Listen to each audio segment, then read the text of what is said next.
बिस्मिल्लाहिर्रहमानिर्रहीम। अस्सलाम वालेकुम स्टूडेंट्स। एक्सरसाइज 2.2 है, इसका क्वेश्चन नंबर 4 करेंगे। क्वेश्चन नंबर 4 की स्टेटमेंट है, a building's height over time is modelled by HT 100+2T। ये हमें जो बिल्डिंग की हाइट है उसकी हाइट का फंक्शन हमें दिया हुआ है, विच इज़ इन मीटर्स। जो हमारी हाइट है वो मीटर्स में है, and T time in month, जो टाइम है वो मंथ्स की फॉर्म में दी है, इसमें टी जो है वो टाइम है। The height of a growing tree nearby is given by T of T 50 plus 10T plus T square। और उसके पास ही एक दरख्त है, उसकी जो हाइट का फंक्शन है वो T of T दिया हुआ है, जो कि 50 plus 10T plus T square है।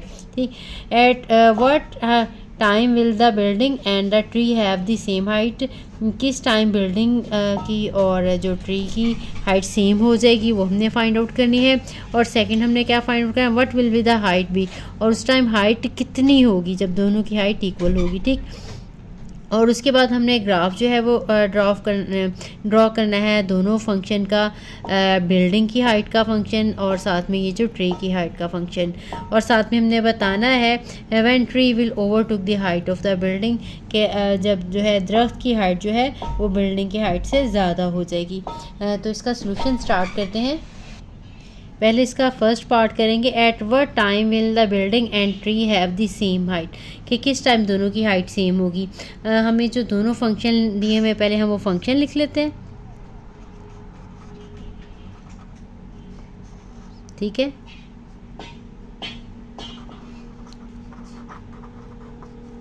Height over time of building, वो क्या है, H of T is equal to 100 + 20T। ठीक, और जो हाइट ओवर टाइम फॉर जो है ट्री है, या लिख दें हाइट ऑफ अ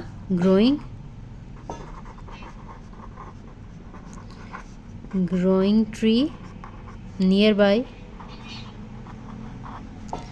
जो है वो T of T है, जो कि है 50 + 10T + T स्क्वायर। ठीक, हमें ये दोनों फंक्शंस दिए हुए। जब ये हाइट इक्वल होगी दोनों की तो फिर क्या होगा, फॉर इक्वल हाइट्स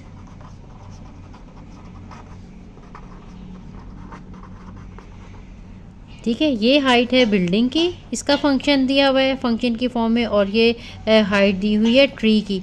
तो ये दोनों हाइट्स को इक्वल लेना है। This implies that 100 + 20T is equal to 50 + 10T + T square. दोनों फंक्शंस को हमने इक्वल कर लेना है क्योंकि ये दोनों हाइट को रिप्रेजेंट कर रहे हैं। अब इस इक्वेशन को हमने सॉल्व करना है। सॉल्व करने के बाद हमने यहाँ से T की वैल्यूज़ जो है वो निकालनी है। अब सारे एक साइड पे ले आते हैं, ये है, इसको मैं थोड़ा अरेंज करके लिख लेती हूँ। T स्क्वायर + 10T + 50, ये -100 दूसरी साइड पे जाकर -20T इक्वल टू ये 0 आ गया। उसके बाद अब ये T स्क्वायर, T वाली 2 वैल्यूज़ हैं, और ये 10 है और ये 20 है, -10T हो जाएगा, और ये 100 - 50 करेंगे तो -50 हो जाएगा इक्वल टू 0। अब ये हमारे पास क्वाड्रेटिक इक्वेशन है, इसको हम अब पेयर्स बना के सॉल्व होती है तो पेयर्स बना लिए, अदरवाइज़ को क्वाड्रेटिक फार्मूला से सॉल्व कर लेंगे। तो क्वाड्रेटिक फार्मूला इसके ऊपर अप्लाई करते हैं। T is equal to -b + -b² - 4ac √/2a। यहाँ पे हमारे पास a जो है वो 1 है, b जो है वो -10 है, और c जो है वो -50 है। तो यहाँ पे हम इनकी वैल्यू सब्स्टिट्यूट कर देंगे। -10 + -10 का स्क्वायर -4, a की वैल्यू 1 है और c की वैल्यू है -50, और ये 2 × 1। ठीक है, सो T इज़ इक्वल टू 10 ± दोनों वैल्यूज़ आएंगी, यहाँ पे आ जाएगा 100 और यहाँ पे +200, और इसका है √/2। ठीक, अब हमने 300 का जो है वो इनको ऐड करना है, तो वो 300 आ जाएगा। 10 प्लस माइनस 300 का स्क्वायर रूट ओवर 2। 300 का हमने स्क्वायर रूट जो है वो कैलकुलेटर की हेल्प से फाइंड आउट करना है, क्योंकि इसका कंप्लीट ये जो है 300 कंप्लीट स्क्वायर नहीं है, इसलिए ये पॉइंट्स में आंसर आ जाएगा जो कि 17.32 ओवर 2 आ जाएगा। ठीक है, इसके बाद इसका मतलब है या तो टी की जो वैल्यू है 10 प्लस 17.32 ओवर 2 है, या फिर टी की वैल्यू 10 माइनस 17.32 ओवर 2 है। ठीक, अब यहाँ से निकालेंगे इन्हें हम, जब प्लस करेंगे तो आ जाएगा 27.32 ओवर 2। पॉइंट्स में कन्वर्ट कर लेंगे तो ये आंसर आ जाएगा 13.66। अब टी है, टी हमें जो टाइम था वो मंथ्स में दिया हुआ था, तो ये मंथ्स में आ जाएगा। ठीक, अब यहाँ से अगर हम टी निकालेंगे तो ये देखेंगे 10 माइनस 17.32 है, तो ये नेगेटिव आंसर आ जाएगा। ठीक है, less than 0, so meaningless, so it is, क्योंकि ज़ाहिर है ये टाइम नेगेटिव में नहीं हो सकता, इसलिए ये मीनिंगलेस है। So it is meaningless.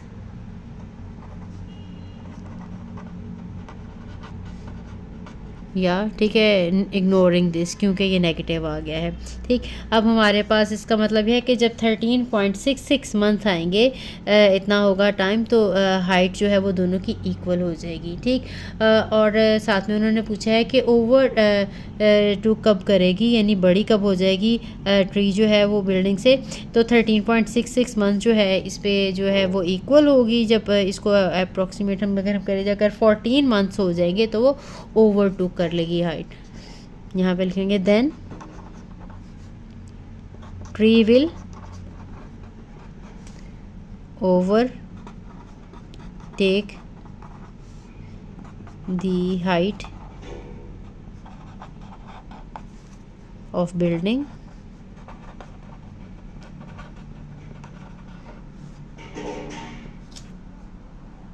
This will B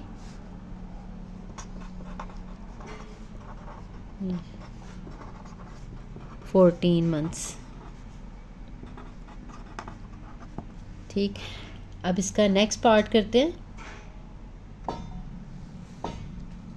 T की वैल्यू निकाली है, 13.66 मंथ हमारी आ गई है। अब हमने जो है वो हाइट फाइंड आउट करनी है। जब दोनों की हाइट सेम हो गई है तो उस टाइम आपको पता है टाइम जो होगा 13.66 मंथ होगा। अब ये जो टी की वैल्यू है, दोनों फंक्शन में से किसी भी एक फंक्शन में सब्स्टिट्यूट कर देंगे तो हमारे पास हाइट आ जाएगी, क्योंकि दोनों की हाइट इस टाइम पे सेम थी, वो सेम हाइट हमने फाइंड आउट करनी है। तो मैं एच ऑफ टी में सब्स्टिट्यूट करें, एच ऑफ टी हमारे पास जो फंक्शन था 100 प्लस 20 टी था, तो 100 आपने लगाया, 20 टी की जगह पे वैल्यू लगा देंगे 13.66। इसको हम सॉल्व कर लेंगे। 100 प्लस 20 को जब मल्टीप्लाई करेंगे तो 273.2 आ जाएगा। इसमें 100 ऐड करेंगे तो 373.2 आ जाएगी। ये हाइट मीटर्स में दी हुई थी, तो यहाँ पे साथ में मीटर्स मेंशन कर देंगे। ठीक, यही सेम हाइट होगी दोनों की जब इक्वल होगी। ठीक है, इसके बाद आपने इसका ग्राफ ड्रॉ करना है। ग्राफ ऑलरेडी पिछले सारे क्वेश्चंस में आपको ड्रॉ करना बता दिया है। स्ट्रेट लाइन का ग्राफ भी 2 पॉइंट्स लेके ड्रॉ कर सकते हैं, और पैराबोला के ग्राफ के लिए आपने इसका वर्टेक्स निकालना है, इसके अलावा 6-7 पॉइंट्स निकालने, उनको ज्वाइन करेंगे तो आपके पास ग्राफ आ जाएगा। नेक्स्ट क्वेश्चन करते हैं।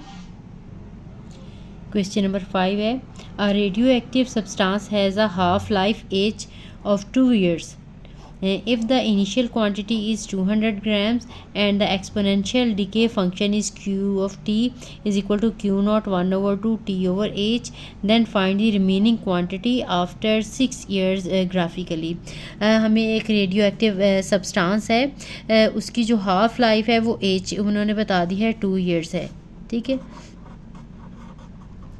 जो हमें दिया हुआ है वो बता देते हैं। डाटा एच की वैल्यू दी हुई है 2 है, और साथ में जो उसकी इनिशियल क्वांटिटी यानी कि क्यू नॉट है वो 200 ग्राम्स है। उसके बाद ये ईयर्स में है, और हमें जो उसका डिके का एक्सपोनेंशियल फंक्शन दिया हुआ है वो है q of t is equal to q not 1/2 t by h. ठीक, और हमने फाइंड आउट क्या करना है, रिमेनिंग क्वांटिटी 6 ईयर्स के बाद जो है उस रेडियो एक्टिव सब्सटेंस की क्वांटिटी जो है वो कितनी रह जाएगी। तो टी की जगह पे हमने 6 लगाना है इसको डायरेक्टली सॉल्व करने के लिए, लेकिन उन्होंने कहा है ग्राफिकली फाइंड आउट करें, तो हम ग्राफिकली भी फाइंड आउट करेंगे। डायरेक्टली भी इसकी लगा के चेक कर लेते हैं कि क्या आंसर आता है। क्यू ऑफ टी या q of 6 is equal to q not की जगह पे इसकी वैल्यू लगाएंगे 200 और 1/2 टी की वैल्यू जो है वो टी उन्होंने कहा है कि 6 है, तो ये 6 लगा देंगे। एच जो है उसकी हाफ लाइफ है 2 ईयर्स, तो ये आ जाएगा 200 1/2, 6 को 2 से डिवाइड करेंगे 3 आ जाएगा, तो ये 200 और ये 0.5 होता है 1/2, इसकी जो है वो क्यूब आ जाएगा। इसको 3 टाइम मल्टीप्लाई करके 200 के साथ जब हम मल्टीप्लाई करेंगे तो ये 25 आ जाएगा। ठीक है, 25 क्योंकि ये हमारी क्वांटिटी ग्राम्स में थी तो ये आंसर ग्राम्स में आ जाएगा। ठीक है, जो कि इसका रियल आंसर है। क्योंकि हमने इसको ग्राफिकली फाइंड आउट करना है तो हमें पूरा ग्राफ बनाना पड़ेगा, उसके लिए डिफरेंट सारे हमें पॉइंट जो है वो लेने पड़ेंगे। तो इसका ग्राफ ड्रॉ करते हैं। ठीक है, और ये आंसर ग्राफ के ज़रिए भी हम निकालेंगे। अब यहाँ पे हम t की वैल्यू लगाएंगे, साथ में q ऑफ t की वैल्यू लगाते जाएंगे। ठीक है, हम 4 लगा लेते हैं t की वैल्यू। अगर हम 4 लगाएंगे यहाँ पे 4/2, यहाँ पे आंसर 2 आ जाएगा। यहाँ पे क्यूब की बजाय हमने 2 लगा देना है। 0.5 मल्टीप्लाई बाय 0.5 मल्टीप्लाई बाय जब हम 200 करेंगे तो यहाँ पे हमारा आंसर आ जाएगा 50। उसके बाद हम इसकी वैल्यू जो है 6 लगा लेते हैं। 6 लगाएंगे तो भी हमने जैसे ये सॉल्व किया ये 25 आ जाएगी। इसकी वैल्यू मैं इवन नंबर्स इसलिए ले रही हूँ क्योंकि इवन के साथ जब हम डिवाइड करेंगे तो हमारा जो है आंसर निकालना आसान हो जाएगा। पावर जो क्योंकि ये 2 की वैल्यू है तो 2 के साथ डिवाइड होकर सिंपल हमारे पास एक नंबर आ जाए। इसके बाद 8 के साथ निकाल लेते हैं। जब हम 8 रखेंगे तो यहाँ पे पावर हमारे पास 4 आ जाएगी, तो 4 के साथ जब हम आंसर निकालेंगे तो वो आ जाएगा हमारे पास 12.5। ठीक है, इसके बाद फिर हम 10 ले लेते हैं। 10 जो है यहाँ पे लगाएंगे तो हमारे पास पावर 5 आ जाएगी। 0.5 की पावर 5 लेके 200 के साथ मल्टीप्लाई करेंगे। ऐसे भी हम कर सकते हैं, डायरेक्ट इनको 0.5 के साथ मल्टीप्लाई करते जाएं क्योंकि एक एक पावर इंक्रीज़ करती जा रही है, तो हमारा आंसर आता जाएगा। तो ये आंसर आ जाएगा 6.25। ठीक है, यानी इनके हाफ होती जाएगी क्वांटिटी एक्चुअली।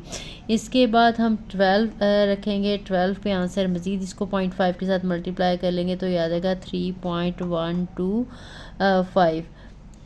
125 एक या 2 डिजिट लिखते हैं, पॉइंट के बाद काफ़ी है। फिर हमने 14 रखी तो ये आ जाएगी 1.56। इसके बाद हमने 16 वैल्यू रखी तो आ जाएगा 0.78। इसके बाद 18 रखेंगे तो हमारी वैल्यू आ जाएगी 0.39। ठीक है, अब हमने इसका ग्राफ ड्रॉ करना है। तो इसके लिए मैं जो है यहाँ पे एक्स एक्सिस और वाई एक्सिस ड्रॉ कर लेती हूँ। अब हम ये ग्राफ ड्रॉ करेंगे। 4 थी टी की वैल्यू और क्यू ऑफ टी की 50। एक्स एक्सिस के लॉन्ग मैंने जो है वो टी को रिप्रेजेंट किया है और वाई एक्सिस के लॉन्ग जो है वो क्यू ऑफ टी को। तो जब टी की वैल्यू जो वो 4 थी तो क्यू ऑफ टी जो थी वो 50 था। क्यू ऑफ टी यहाँ पे 4 और ये है 50, ये पॉइंट है। ठीक है, यहाँ पे 50 है, यहाँ पे मैंने 5 का गैप दिया और यहाँ पे मैंने 2 का गैप दिया। उसके बाद जब 6 थी तो ये 25 थी इसकी क्वांटिटी। जब 6 थी तो यहाँ पे ये 25, ये पॉइंट आ जाएगा। फिर 8 थी तो ये 12.5, ये 12.5 15 के और 20 के बिटवीन यहाँ पे आ जाएगा। ठीक, उसके बाद जब 10 थी तो 6.25, ये है 6.25, 5 से ऊपर यहाँ पे तकरीबन ये 6.25 आ गया। उसके बाद 12 थी तो ये वैल्यू थी 3.1, यहाँ से मिड से थोड़ा सा ऊपर आ जाएगी 1 to 5। देन 14 पे वैल्यू इसकी 14 पे इसकी वैल्यू 1.56 यहाँ पे आ गई। इसके बाद 16 पे 0.76 आलमोस्ट इसके ऊपर ही। उसके बाद फिर नेक्स्ट 18 पे 0.39 थी, तो ये भी ज़ीरो और आलमोस्ट सारी इसके बाद हमारी वैल्यू जो है वो नियर अबाउट टू ज़ीरो ही आ रही हैं। तो ये हमारा ये जो ग्राफ है ये इस तरह से बनेगा। इनको पॉइंट्स को हमने ज्वाइन कर देना है। ये इस टाइप का हमारा ग्राफ है और यहाँ से हम देखेंगे, वैसे हमने ऑलरेडी निकाला कि जब ये टी जो है ये ईयर्स हैं और ये जो है हमारे पास क्वांटिटी ग्राम्स में है, ठीक। तो जब हमारे पास ये 6 ईयर्स का पूछा था, 6 ईयर्स होंगे तो ये 25 ग्राम जो है वो क्वांटिटी रह जाएगी। यही हमारा आंसर है और हमने एंड पे लिख देना है स्टेटमेंट की फॉर्म में। So we can see from graph that the quantity after 6 year will be 25 grams, ठीक है। ये हमारा जो है 6 और 25 ग्राम। बाकी सब पे भी आपने ये पॉइंट्स पे वैल्यू लगा देनी है। ये 8 है, 8 पे इसकी वैल्यू, जितने भी पॉइंट्स हैं सारे ये मैंने आपको पहले बताया था वो साथ साथ यहाँ पे भी लिख दें, ठीक। तो हमारी ये एक्सरसाइज भी कंप्लीट हुई और हमारा ये चैप्टर भी कंप्लीट हुआ। इंशाल्लाह हम मिलेंगे नेक्स्ट चैप्टर के साथ। तो तब तक के लिए अल्लाह हाफ़िज़।